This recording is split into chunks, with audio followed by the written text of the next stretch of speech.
بڑائی اللہ رب العالمین کے لائق و سزاوار ہے، جو تنہا ہمارا اور آپ کا خالق، مالک،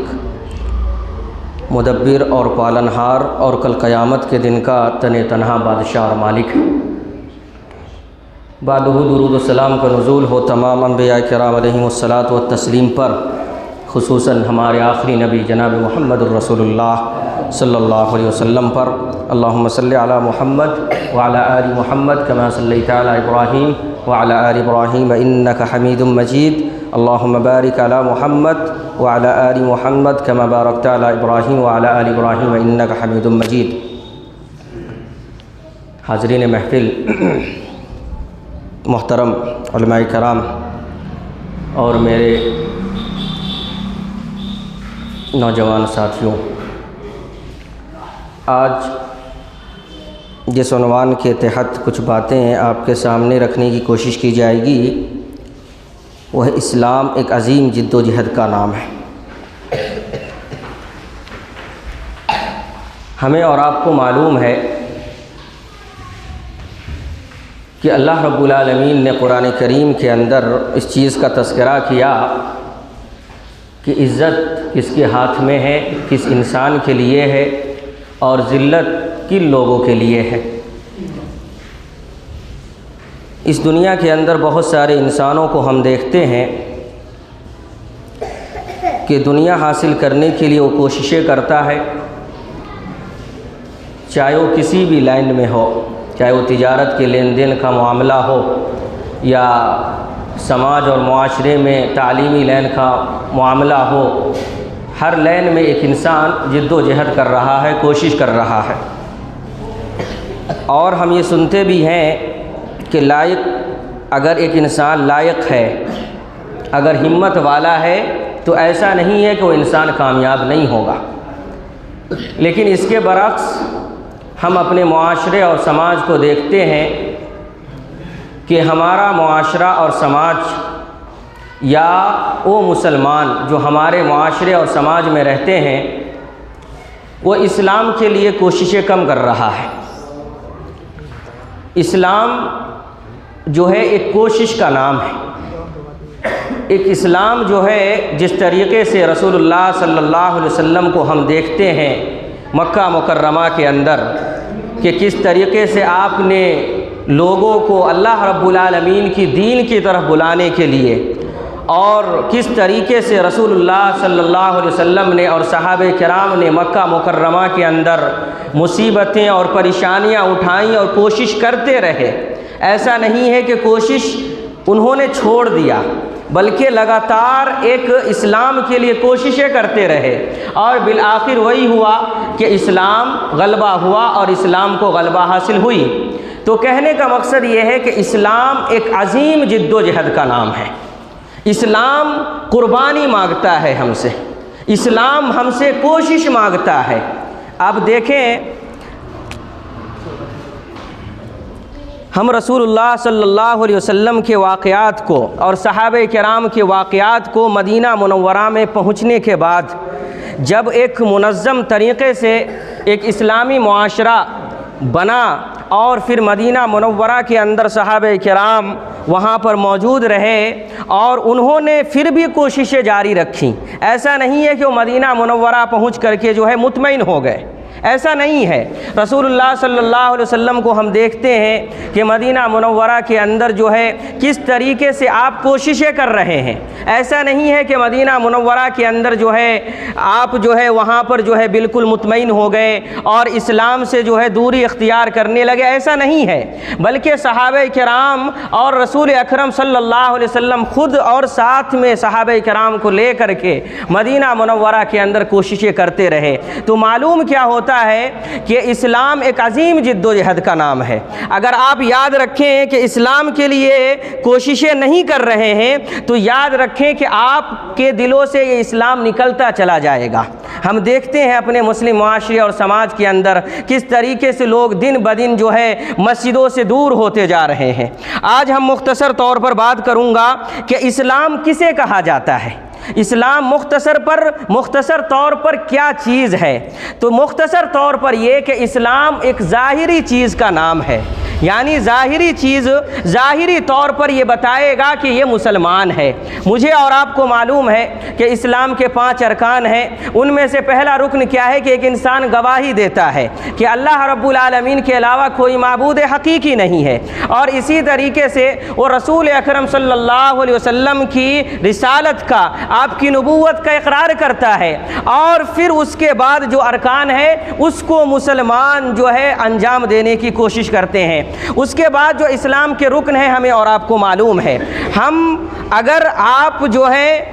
کسی غریب اور محتاج ہیں، اگر سماج کے اندر اگر آپ غریب ہیں اور لاچار ہیں تو آپ کے اوپر اسلام یہ نہیں کہتا ہے کہ آپ زکوٰۃ دو، آپ جو ہے زکوٰۃ دینا آپ کے اوپر واجب ہے، اور ایسا اسلام بھی نہیں کہتا ہے کہ آپ ہر سال حج کرو اور حج آپ کے اوپر ہر سال فرض ہے، ایسا نہیں ہے۔ اگر ہم ان 5 رکن میں غور و فکر کریں تو صرف 2 چیزیں ہمیں کرنے کی ہے، اور ایک تو اسلام کا تیسرا رکن جو ہے رمضان کے روزے ہیں جو سال میں 1 مرتبہ آتے ہیں۔ تو 2 چیزوں کو ہمیں اور آپ کو کرنے کی ضرورت ہے، ایک تو زبانی طور پر ہم اسلام کو اختیار کر چکے ہیں، اسلام کو قبول کر چکے ہیں، اور دوسرا کیا ہے کہ وہ نماز ہے۔ نماز کے بارے میں ہم اور آپ سنتے آ رہے ہیں کہ یہ آپ کو بتلائے گا کہ یہ آپ اگر نماز پڑھتے ہیں تو آپ مسلمان کہلانے کے لائق ہوں گے۔ اگر آپ اپنے آپ کو مسلمان کہلانا چاہتے ہیں تو اپنے مسلم معاشرے کے اندر آپ کو دکھانا پڑے گا کہ میرا تعلق مسجد سے ہے، میرا تعلق مسجد سے ہے جہاں سے اللہ رب العالمین ہمیں اور آپ کو پکارتا ہے، ایک انسان ہمیں اور آپ کو آواز دیتا ہے۔ تو کہنے کا مقصد یہ ہے کہ ہمارے اور آپ کے اوپر یہ 2 چیزیں مختصر طور پر نافذ ہوتی ہیں کہ ایک تو زبانی طور پر ہم اسلام کو قبول کرتے ہیں، اور دوسرا کیا ہے کہ ہم نماز کو قائم کریں۔ ایک اور حدیث مختصر طور پر آپ کے سامنے بیان کروں، متفق علیہ روایت ہے، رسول اکرم صلی اللہ علیہ وسلم بیان فرماتے ہیں کہ حجبت النار بالشہوات وحجبت الجنت بالمکارہ۔ رسول اکرم صلی اللہ علیہ وسلم بیان فرماتے ہیں کہ جہنم لذتوں سے ڈھکی ہوئی ہے، یعنی انسان کی خواہش ایسی چیزوں کی طرف کرتا ہے جو اسلام سے دور لے کر جانے والا ہے۔ آپ کو جو ہے دنیا کی لذات میں آ کر کے آپ روزہ نماز کو چھوڑ دیتے ہیں، اور دنیا کے لین دین میں آ کر کے ایک انسان اسلام کو چھوڑ دیتا ہے، رسول اکرم صلی اللہ علیہ وسلم کے فرامین کو ترک کر دیتا ہے، تو یاد رکھیں رسول اکرم صلی اللہ علیہ وسلم بیان فرماتے ہیں کہ جہنم کو جو ہے لذتوں سے ڈھانک دیا گیا ہے۔ اگر آپ اپنے لذتوں کے پیچھے پڑ گئے اور اپنے خواہشوں کے پیچھے پڑ گئے تو یاد رکھیں کہ آپ کو وہ چیزیں جہنم میں لے کر جانے والی ہوگی۔ اور اسی طریقے سے آگے رسول اکرم صلی اللہ علیہ وسلم بیان فرماتے ہیں وحجبت الجنت بالمکارہ، اور جنت تکلیفوں سے ڈھکی ہوئی ہے، یعنی فجر کی نماز میں آپ کو دل نہیں کر رہا ہے، آپ کو نیند آ رہی ہے اور اچھے اچھے بستر پر آپ سو رہے ہیں، لیکن پھر بھی آپ اللہ رب العالمین کے لیے اٹھ کر کے مسجدوں کی طرف آتے ہیں، رسول اکرم صلی اللہ علیہ وسلم کے فرامین پر لبیک کہتے ہیں، تو یاد رکھے پھر آپ جنت میں جانے کے مستحق ہوں گے۔ تو کہنے کا مقصد یہ ہے کہ اسلام جو ہے یہ قربانی مانگتا ہے۔ ہم رسول اکرم صلی اللہ علیہ وسلم کو رسول اکرم کی سیرت کو دیکھتے ہیں، اور ان سے پہلے کے انبیاء کرام علیہم الصلاۃ والتسلیم کی سیرتوں کو دیکھتے ہیں۔ حضرت ابراہیم علیہ الصلاۃ والتسلیم کے بارے میں دیکھیں آپ کس طریقے سے اپنے گھروں سے وہ کوشش کرتے رہے اور آخری دم تک اللہ رب العالمین نے ان کو آزمائش میں ڈالے رکھا۔ تو کہنے کا مطلب یہ ہے کہ اسلام ایک عظیم جد و جہد کا نام ہے۔ رسول اکرم صلی اللہ علیہ وسلم متفق علیہ کی روایت ہے کہ مسلمان کون ہے، مختصر طور پر میں اس حدیث کی تشریح کر دوں اور پھر اپنی جگہ لینے کی کوشش کروں گا۔ رسول اکرم صلی اللہ علیہ وسلم بیان فرماتے ہیں کہ من سلم المسلمون من لسانہ ویدہ، کہ مسلمان وہ ہے، مسلمان حقیقت میں کون ہے جس کے ہاتھ سے، جس کے زبان سے دوسرے مسلمان محفوظ رہے۔ تو یہ مختصر طور پر رسول اکرم صلی اللہ علیہ وسلم نے ان ساری چیزوں کو اس حدیث کے اندر جو ہے یکجا کر دیا۔ اب غور کریں گے کہ انسان جو ہے گناہ بھی کرتا ہے تو ہاتھوں کے ذریعے سے کرتا ہے، زبان کے ذریعے سے کرتا ہے، اور جھوٹ غیبت کرتا ہے تو زبان کے ذریعے سے کرتا ہے، لیکن ہم اپنے آپ کو اور اپنے مسلم معاشرے اور سماج کے لوگوں کو دیکھیں تو معلوم یہ ہوتا ہے کہ ہم اور آپ ان ساری چیزوں میں، ان ساری برائیوں میں لت پت نظر آتے ہیں۔ رسول اکرم صلی اللہ علیہ وسلم نے مختصر طور پر کہا کہ من سلم المسلمون من لسانہ ویدہ، کہ اگر آپ کے ہاتھ سے اور اگر آپ کی زبان سے کوئی دوسرا مسلمان محفوظ ہے تو یاد رکھیں کہ آپ صحیح طور پر مومن ہیں، صحیح طور پر مسلم ہے۔ اور ہم دیکھتے ہیں اپنے مسلم معاشرے کے اندر، چاہے وہ مسجدوں کا حال ہو، مدرسوں کا حال ہو، جمعیت اور جماعت کا حال ہو، اور کسی بھی ادارے کا حال ہو، ہر جگہ یہی چیزیں ہیں۔ کوئی زبان سے کسی کی غیبت کر رہا ہے، یا کسی کو برا بھلا زبان سے کر رہا ہے، یا ہاتھوں سے اسے تکلیف دینے کی کوشش کر رہا ہے۔ لیکن ہمیں غور و فکر کرنے کی ضرورت ہے کہ رسول اکرم صلی اللہ علیہ وسلم نے مختصر طور پر 2 لفظوں میں بیان کیا کہ مسلمان حقیقت میں وہ انسان ہے جس کے ہاتھ سے اور جس کے زبان سے مسلمان ایک دوسرے سے مسلمان محفوظ رہے۔ تو کہنے کا مقصد یہ ہے کہ رسول اکرم صلی اللہ علیہ وسلم نے ہمیں اور آپ کو ساری چیزیں مہیا فرمائی ہیں۔ اللہ رب العالمین کا لاکھاں اور بے شمار جو ہے حمد و ثنا کیجیے، اللہ رب العالمین کی تعریف کرتے رہیں کہ اللہ رب العالمین نے آپ کو اسلام جیسی دولت سے نوازا ہے۔ ہم سمجھتے ہیں کہ اسلام صرف نماز کا نام ہے، اسلام صرف حج اور زکوٰۃ کا نام ہے، ایسا نہیں ہے میرے بھائیوں۔ اسلام ایک پوری زندگی کو سمایا ہوا ہے، پوری زندگی آپ اسلام کے متعلق اور اسلام کے لیے وقف کر دیں گے، پھر بھی جا کر کے آپ کو اسلام سے سکون حاصل نہیں ہوگا۔ اگر آپ کوششیں کرتے رہیں گے تو اللہ رب العالمین آپ کو اس میں اور بڑھوتری عطا فرمائے گا۔ اور یاد رکھیں کہ اگر آپ کوشش نہیں کریں گے تو اللہ رب العالمین جو ہے آپ کو ہدایت نہیں دے سکتا ہے۔ اللہ رب العالمین نے قرآن کریم کے اندر کیا کہا؟ وَأَلَّيْسَ لِلْإِنسَانِ إِلَّا مَا سَعَىٰ، کہ انسان کو وہی چیز ملنے والا ہے جو کوشش کرتا ہے۔ جب آپ کسی چیز کے لیے کوشش نہیں کریں گے تو آپ کو کوئی چیز حاصل نہیں ہونے والی ہے۔ ہم اپنے مسلم معاشرے اور سماج کے اندر دیکھیں، چاہے وہ بچوں کی تربیت کے سلسلے میں ہو، چاہے اپنے ماؤں اور بہنوں کے پردے کے سلسلے میں ہو، یا خود کو اسلام پر ڈھالنے کے سلسلے میں ہو، ہمارا اور آپ کا رجحان اسلام سے دور ہوتا جا رہا ہے۔ سورہ توبہ کی ایک اور آیت میں آپ کے سامنے مختصر طور پر بیان کروں۔ اللہ رب العالمین نے بیان کیا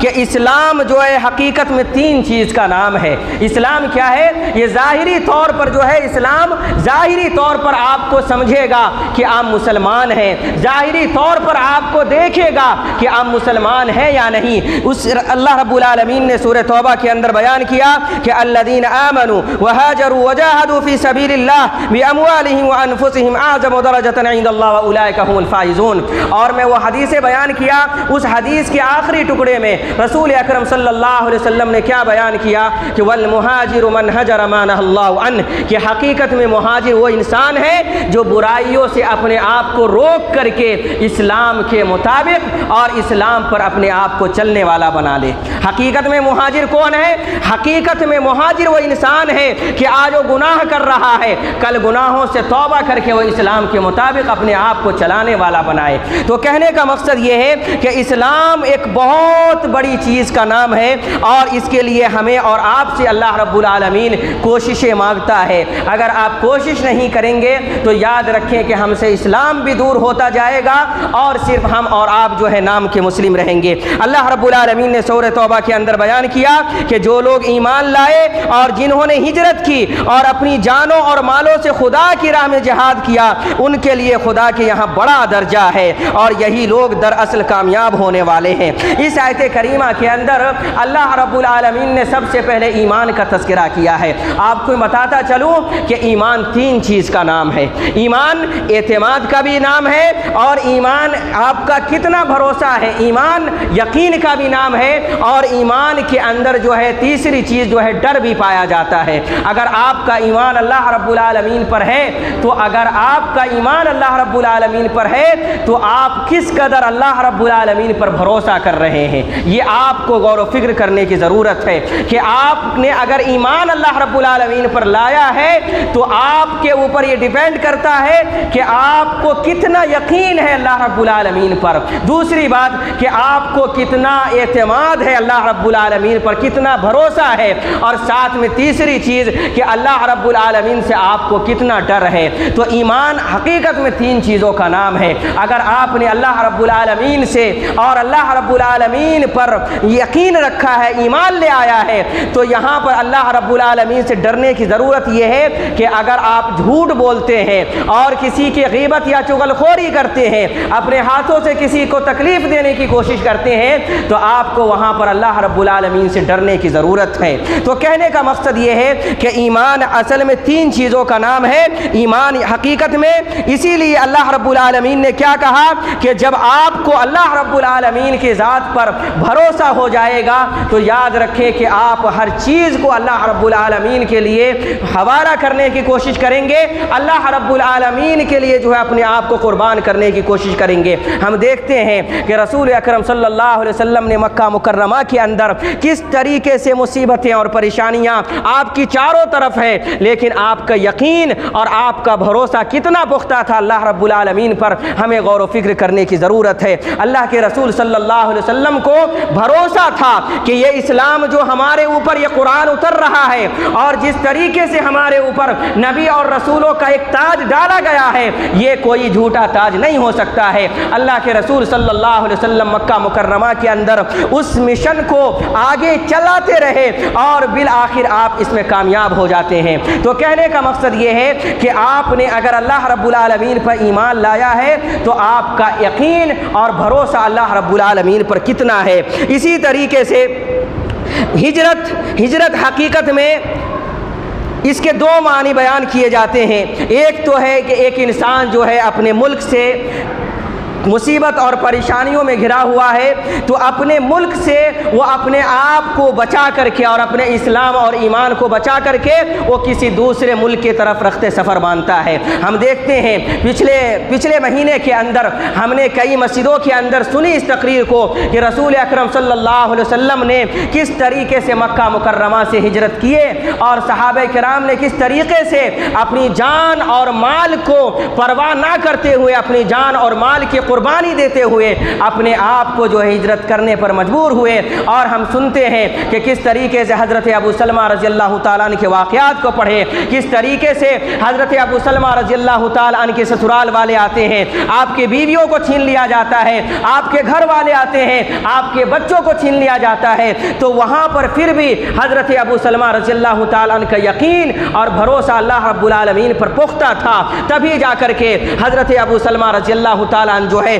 وہاں سے اپنے آپ کو اور اپنے اسلام اور ایمان کو بچاتے ہوئے مدینہ منورہ کی طرف تنہا تنہا ہجرت کرتے ہیں۔ تو کہنے کا مقصد یہ ہے کہ اللہ رب العالمین نے اس آیت کریمہ کے اندر دوسری بات ہجرت کے تعلق سے باتیں فرمائی، اور ہجرت اس چیز کو بھی کہا جاتا ہے کہ ایک انسان اگر گناہ کو چھوڑ کر کے وہ نیک راستوں پر آ گیا، اگر وہ گناہ کو چھوڑ کر کے رسول اکرم صلی اللہ علیہ وسلم کی اتباع کرنے پر آ گیا، تو یاد رکھیے حقیقت میں ہجرت اسی کو کہتے ہیں۔ اور ہم نے حدیث بھی پڑھی متفق علیہ کی روایت، رسول اکرم صلی اللہ علیہ وسلم بیان فرماتے ہیں کہ من حجر ما نہى اللہ عنہ، کہ حقیقت میں المہاجر من حجر ما نہى اللہ عنہ، کہ حقیقت میں مہاجر وہ ہے جو آج گناہ کر رہا ہے تو گناہوں سے توبہ استغفار کر کے اللہ رب العالمین کے راستے میں آ جائے۔ تیسری بات اللہ رب العالمین نے اس آیت کریمہ کے اندر جو بیان فرمائی وہ یہ کہ کوشش کرنا، وجاہدوا فی سبیل اللہ باموالہم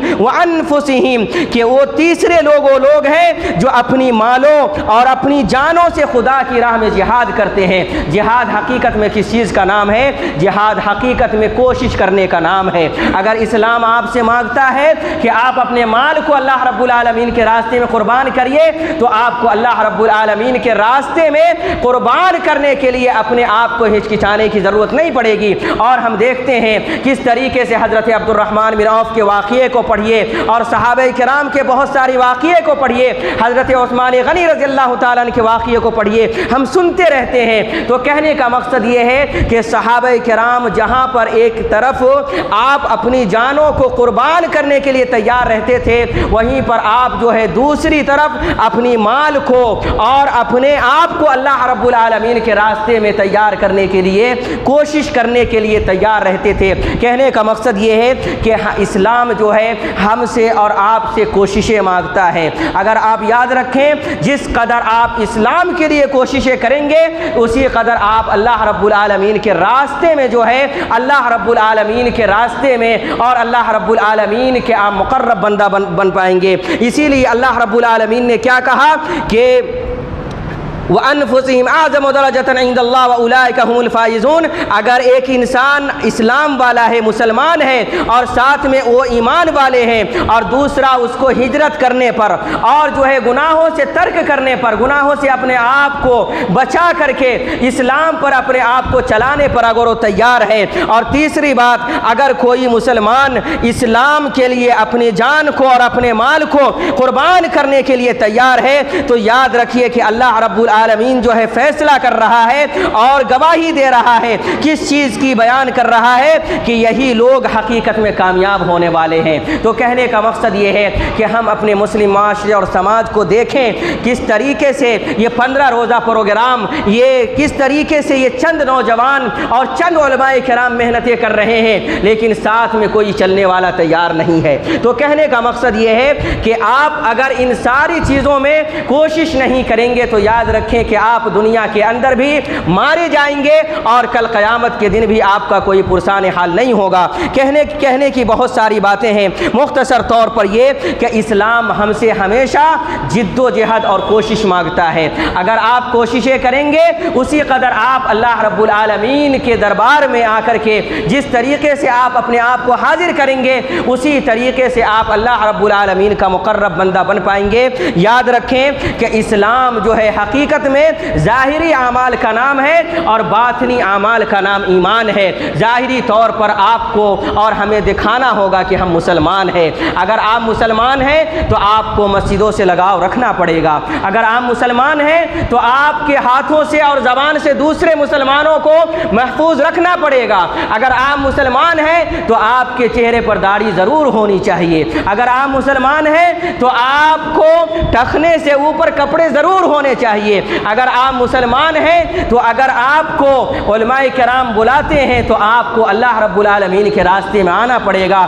پھر جا کر کے اللہ رب العالمین جو ہے ہمارے لیے اور آپ کے لیے کامیابی کا ضامن بتا رہا ہے۔ اسی لیے اللہ رب العالمین نے قرآن کریم کے اندر کئی جگہوں پر بیان کیا کہ ایک انسان جب کوششیں کرتا ہے تو یاد رکھیں ایک انسان کے لیے کوشش کبھی بھی ناکامیاب نہیں ہونے والی ہے۔ ہمیں اور آپ کو غور و فکر کرنے کی ضرورت ہے۔ مختصر طور پر یہ کہ اسلام جو ہے ہم سے اور آپ سے ایک قربانی مانگتا ہے اور جد و جہد مانگتا ہے، کوششیں مانگتا ہے۔ جس قدر آپ کوششیں کریں گے اسی قدر آپ اللہ رب العالمین کے نزدیک جو ہے مقرب بندے بنیں گے۔ اور یاد رکھیں جب آپ دنیاوی مال و دولت کے لیے قربانی کریں گے، قربان دینے کو تیار ہوں گے، تو یاد رکھیں کہ دنیا کی زندگی بھی آپ کو حاصل ہونے والی ہے، لیکن کل قیامت کے دن آپ کا کوئی پرسان حال نہیں ہونے والا ہے۔ ہمیں غور و فکر کرنے کی ضرورت ہے۔ اللہ رب العالمین سے دعا ہے کہ اللہ رب العالمین ہمیں اور آپ کو اپنے آپ کو مسلمان والی صفت اپنانے کی اللہ رب العالمین ہمیں اور آپ کو توفیق عطا فرمائے۔ اللہ رب العالمین ہمیں اور آپ کو اسلام کے جو 5 ارکان ہیں اور خصوصاً جو نماز جو دین کا اہم ستون ہے، اللہ رب العالمین ہمیں اور آپ کو ان نمازوں کو قائم و دائم رکھ کر کے ان پر عمل پیرا ہونے کی اللہ رب العالمین ہمیں اور آپ کو توفیق عطا فرمائے۔ آمین۔ بارک اللہ لی ولکم فی القرآن العظیم ونفعنی وإیاکم بالآیات والذکر الحکیم وآخر دعوانا الحمد للہ رب العالمین۔